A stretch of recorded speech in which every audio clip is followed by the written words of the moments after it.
I'm Tracy McKay, 38 years old. Currently, my husband is on a work assignment alone, and I am living by doing housekeeping jobs.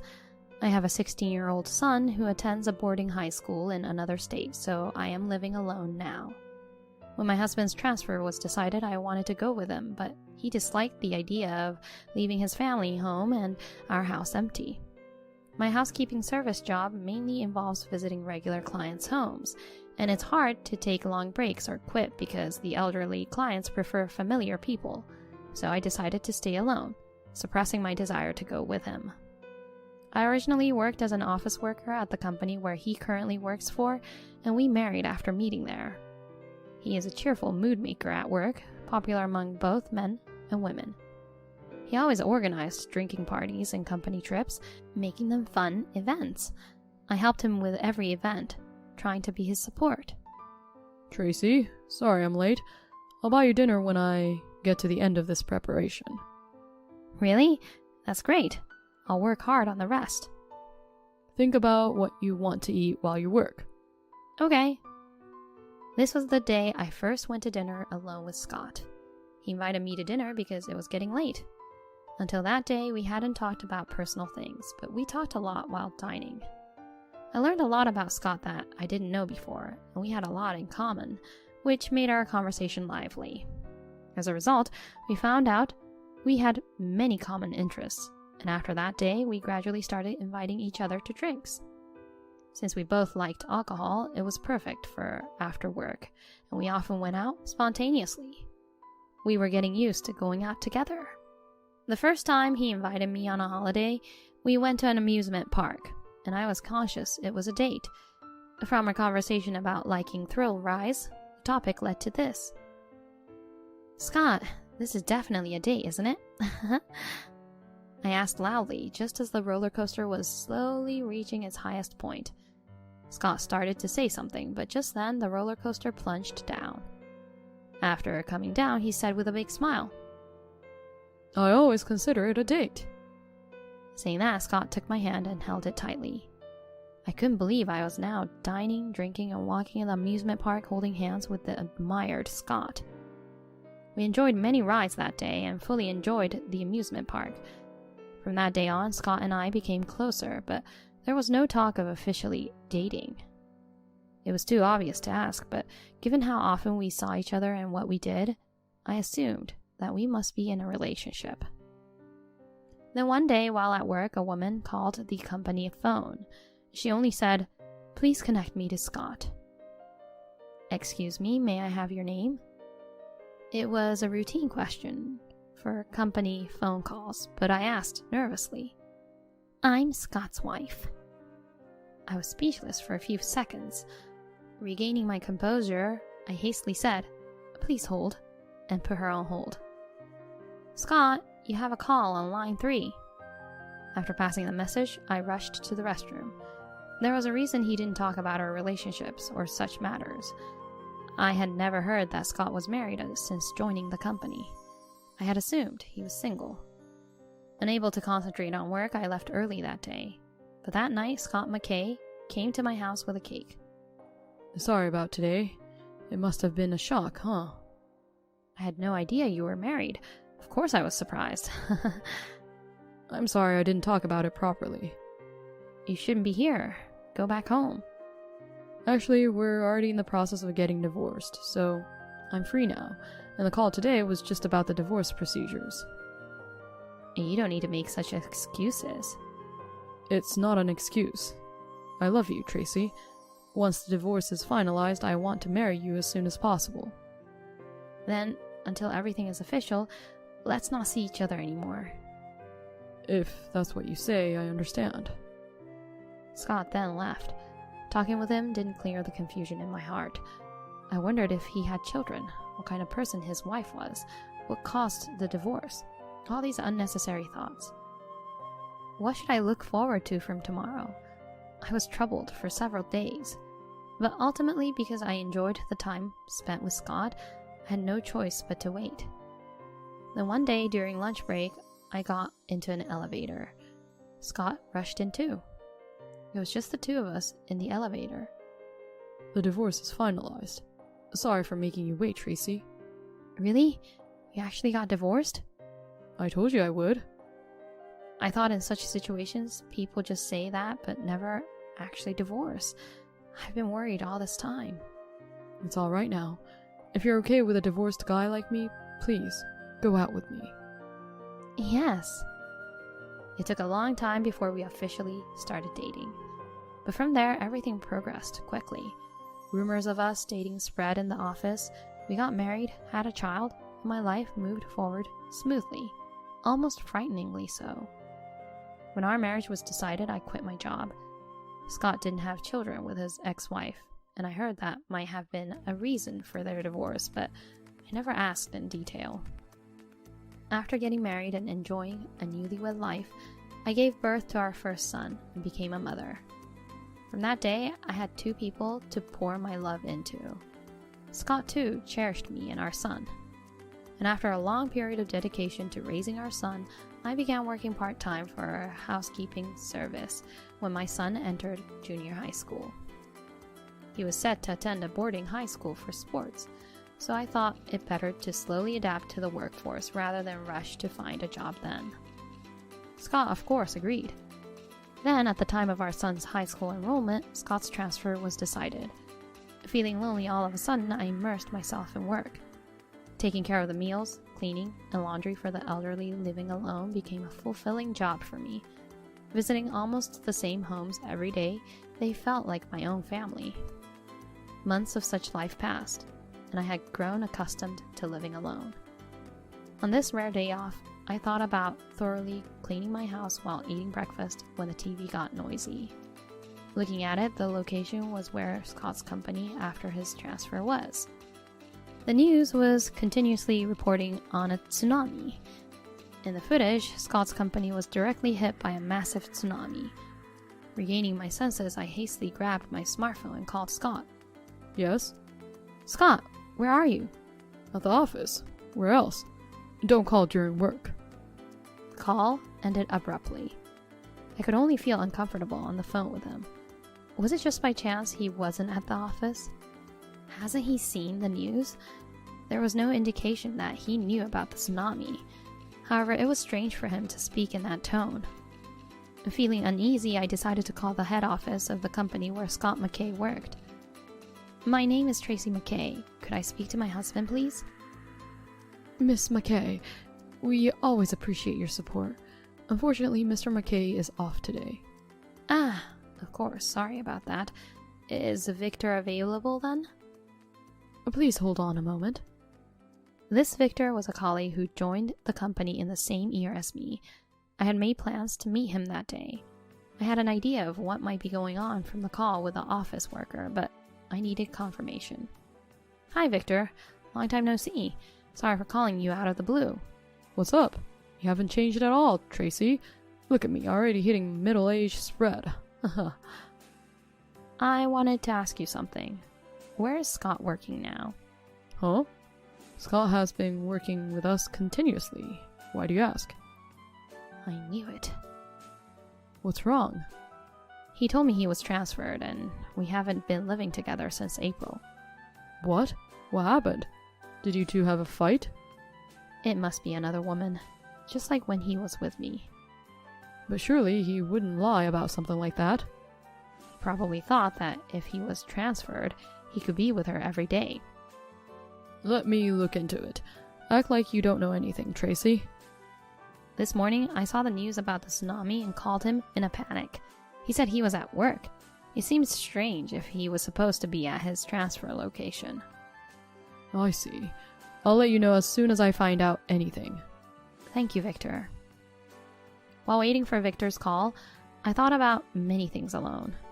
Divorced at this age, I felt helpless, but if Scott really was cheating, I couldn't stay with him. Then 3 days later, Victor contacted me. That day I met with Victor and everything became clear. Victor had pretended to seek advice about a rumor of his own affair to catch Scott off guard, and instead he brought back information about Scott. Scott was living with a young woman. Apparently she even brought him homemade lunches every day. I couldn't forgive him for lying about being transferred to do such a thing. While thinking about what to do with these feelings, I went to prepare dinner at the house I was in charge of with my housekeeping service. The homeowner, Grandpa Dan, lived alone without family, but he was always bright and a very nice person. "Grandpa Dan, I'll make mixed rice and simmered fish for dinner today." Thank you, Tracy. But is something wrong? Eh? No, I'm fine. Nothing is wrong. You don't have to make anything fancy. Just talk to me. Well, I'm thinking about getting a divorce.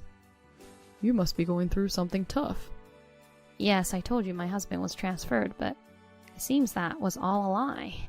He's been going to the company as usual, but he's living with a young girl. Your husband has really done something flashy. He still doesn't realize that I know the truth, but honestly, I can't decide what to do. What's the first thing that comes to your mind? Of course, I don't want to be with him anymore. Then you should clear out his belongings from the house. But if I do that, my son and I won't be able to live. You know, Tracy, ever since you started coming here, my days have become truly enjoyable. Grandpa Dan was speaking in a gentler tone than usual, trying to soothe my anger and sadness. Now it's my turn to repay the favor. What do you mean? I used to be a president of a big company when I was healthier. I've never heard you mention that before. Indeed, his house is huge, and I had initially thought him to be a well-off elderly man, but as we became closer, such things stopped mattering. But once those titles are gone, people who used to be around me disappeared, and now I'm all alone. My wife passed away before me, and we never had children. It's lonely, I tell you. I'd like to say, get a divorce and become my wife. What? Just in name, of course. If you were my wife, I could leave all my wealth to you. What? That's such a bizarre idea. I was truly shocked by Grandpa Dan's statement at that moment. I wasn't sure if it was a joke or not, but I definitely felt like I had gained a powerful ally, and it made me feel stronger. That would be too much, even tarnishing your family register. But first, let's get you a house. We'll start the discussion from there. Move all your and your son's belongings there. At first, I didn't understand what Grandpa Dan was talking about. Given his age, I even wondered if he might be suffering from dementia. However, Grandpa Dan soon gifted me and my son a brand new house. He said he wanted to base the company on the work I was doing, to spend more time with the elderly during their final days. He proposed starting a company with me as the representative, saying, "From now on, you build and continue it." He would lay the foundation for the company. Considering my current situation and my son, I decided to accept Grandpa Dan's generosity. There was no longer any hesitation. I decided to let go of my feelings for my husband and move forward. On my next day off, I visited my son. I wanted to explain everything to him and make sure he understood the current situation. I had always thought of him as a child, but he had grown up admirably. He listened to me till the end and encouraged me to stay strong. He said he would visit during his long breaks and wanted to thank Grandpa Dan. I completed the move by myself, leaving only Scott's belongings in the old house. The house was just a vast, empty space without our things. I left the divorce papers and wedding ring at the entrance and walked away. Unsurprisingly, Scott hadn't contacted me throughout this entire time. I was still visiting Grandpa Dan's house, but I continued my previous job. Before starting the company, I discussed with Grandpa Dan about getting certified as a care worker, aiming to start a service specifically for the elderly. Grandpa Dan was delighted with my idea and offered to cover the cost of school and living expenses, urging me to get the qualification as soon as possible. There was no point in hesitating any longer. I fully accepted Grandpa Dan's support. About half a year later, I received my first call from Scott. I couldn't answer as I was in class and didn't call back even after class ended. I intended to let Scott find out the situation at home with his own eyes. Although I had quit my job, I continued going to school and never missed a day taking care of Grandpa Dan. We ate dinner together whenever possible, and I stayed with him until he fell asleep. We were almost like family. Tracy, once your divorce is finalized, would you consider becoming my adopted child? You're saying such things again? I'm in the final stage of my life. You're too young to be my wife, but Even if I bought you a house and set up a company, there's still plenty of wealth left. This house would sell for a good amount too. I hate to bother you, but I want you to take care of this. Thank you, Grandpa Dan, but my divorce isn't finalized yet, and I need you to stay healthy and with us, right? Please, think about it seriously. I want Tracy, someone like you, who doesn't seek anything in return and works hard to stay close to the elderly, to use the money I leave behind. I want it to be used correctly. Okay, I get it. Let's rest for today, shall we? I felt that Grandpa Dan was somewhat in a hurry. Perhaps he was not feeling well. I thought of taking him to the hospital. The next morning, I received several calls from Scott. It kept ringing. I answered around the 10th time. Tracy, what is going on? Welcome back. You finally returned? As you can see, Scott, you don't need 2 houses, do you? What? You thought I didn't know you weren't really transferred and are living with a young girl? Oh, wait. Just quickly write and submit the divorce papers. I don't want child support if you just leave swiftly, and we can get this over with. You're so easygoing. Did you find another man? I realized how unreliable and worthless you are, so I'm working hard to raise our child by myself. I don't have time for unnecessary thoughts. I just want you to disappear. I was wrong. Forgive me for the divorce. Just come back and let's talk. I will never come back, and I won't forgive you. Even after all this pleading? I'll break up with her, please. No need to break up. I wish you both happiness. Okay, fine. I'll submit the divorce papers today. Please do. And you should at least apologize properly. Oh, Tracy. I made you feel bad, didn't I? Sorry. Just like when I found out you were married all those years ago. Take care of the procedure, son. From there, I quickly started preparing to set up the company, gathering people, setting up facilities, and getting certifications. Why I rushed? I immediately took Grandpa Dan to the hospital, but he was already in a state where surgery was not possible, and the doctor said he wouldn't live much longer. I wanted Grandpa Dan to see the company I created. Even before the company started operating, we received many reservations and inquiries from users. Just a little more, and then Grandpa Dan collapsed and was taken to the hospital. I hurried. I had to do whatever I could as quickly as possible. Grandpa Dan, I came to visit you. Tracy, you don't need to come to such a place when you're busy. I got permission to go out today. Let's take a little walk. That sounds nice after such a long time. I took Grandpa Dan to the company. I showed him the office design we had thought of together, the staff, uniforms, cars, everything, and we took a photo with all the staff in front of the office. Excuse me, who is this gentleman? Sorry for suddenly intruding. I'm Tracy's father.